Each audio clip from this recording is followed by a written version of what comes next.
سلام دوستان، خوش اومدین به چنل AMR Game. امیدوارم که روز خوبی داشته باشین. این اولین ویدیوی چنل منه و اینکه اومدم با آموزش نصب بازی لانگ درایو.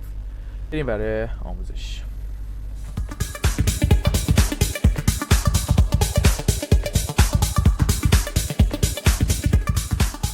خب برای این کار اول مرورگرتون رو باز میکنین، دانلود لانگ درایو، و من پیشنهاد میکنم از سایت گلد تیم دانلود کنین که بعدا به مشکلی بر نخوریم.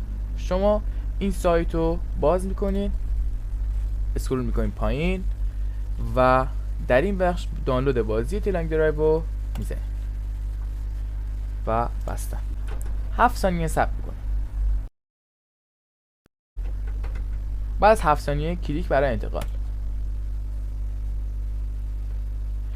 که شد، شما این فایل رو باید دانلود کنید. اگر روش بزنین مستقیم دانلود میشه. خب ما دانلود شده داریم، پس دانلود نمی‌کنیم. میایم توی زیپ. این فایل رو بعد از دانلود بهتون میده. شما وقتی که باز کردین پسورد رو میتونین از اینجا بردارین. خب این فایل رو شما استرکت میکنین داخل دسکتاپ. ما استرکت کرده هستیم.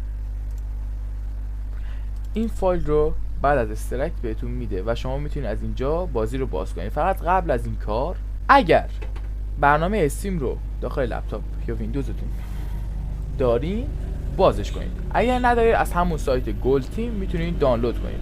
بعد از باز کردن استیم شما و وارد شدن حسابتون باید برنامه تاکسیک رو دانلود کنید. در حد 5 مگابایت بذارید دانلود شه و بقیه‌اش رو پیست کنید.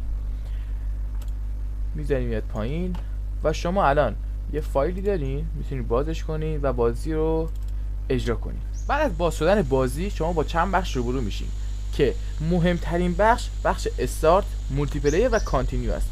اون سه تا برای ما رده دومو دارن. برای باز شدن بازی اصلی و تک نفره بخش استارت رو کلیک کنید.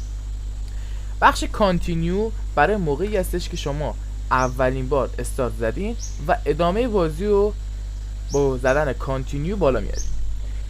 بخش مولتی پلیر بعد از باز کردن استیم و وصل شدن به اینترنت کلیک میکنین روی مولتی پلیر و این بخش سرورهایی که ساخته شده توسط کاربران بازی بالا میاد براتون و هر کدومی که خواستین میتونین برین داخل، اما بعضیشون پسورد دارن.